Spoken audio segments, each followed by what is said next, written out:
ರಾಜಸ್ಥಾನದಲ್ಲಿ ಅಡಗಿದ್ದ ಖದೀಮನ ಬಂಧನ, 3 ಕೋಟಿ ರೂಪಾಯಿ ಮೌಲ್ಯದ ವಜ್ರ, ಚಿನ್ನಾಭರಣ ವಶ. ಯಲಹಂಕದ ಜ್ಯುಡಿಷಿಯಲ್ ಲೇಔಟ್ನಲ್ಲಿ ನಡೆದಿದ್ದ ಬೃಹತ್ ಕಳವು ಪ್ರಕರಣವನ್ನು ಭೇದಿಸಿರುವ ಈಶಾನ್ಯ ವಿಭಾಗದ ಪೊಲೀಸರು ರಾಜಸ್ಥಾನದ ಉದಯಪುರ ಮೂಲದ ಆರೋಪಿಯನ್ನು ಬಂಧಿಸಿ ಬರೋಬ್ಬರಿ 3 ಕೋಟಿ ರೂಪಾಯಿ ಮೌಲ್ಯದ ಆಭರಣಗಳನ್ನು ವಶಪಡಿಸಿಕೊಂಡಿದ್ದಾರೆ.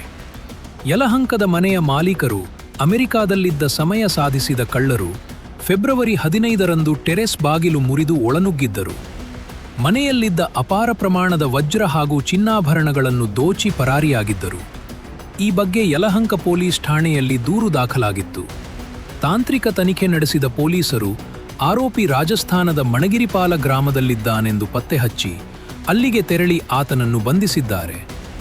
ಆರೋಪಿಯ ಮನೆಯಲ್ಲೇ ಬಚ್ಚಿಟ್ಟಿದ್ದ 1 ಕಿಲೋಗ್ರಾಂ 833 ಗ್ರಾಂ ತೂಕದ ವಜ್ರ ಮತ್ತು ಚಿನ್ನಾಭರಣಗಳನ್ನು ವಶಪಡಿಸಿಕೊಳ್ಳಲಾಗಿದೆ. ರಾಜಸ್ಥಾನದ ನ್ಯಾಯಾಲಯದಿಂದ ಟ್ರಾನ್ಸಿಟ್ ವಾರೆಂಟ್ ಪಡೆದು ಆರೋಪಿಯನ್ನು ಬೆಂಗಳೂರಿಗೆ ಕರೆತರಲಾಗಿದ್ದು, ಸದ್ಯ ಆತನನ್ನು ನ್ಯಾಯಾಂಗ ಬಂಧನಕ್ಕೆ ಒಪ್ಪಿಸಲಾಗಿದೆ.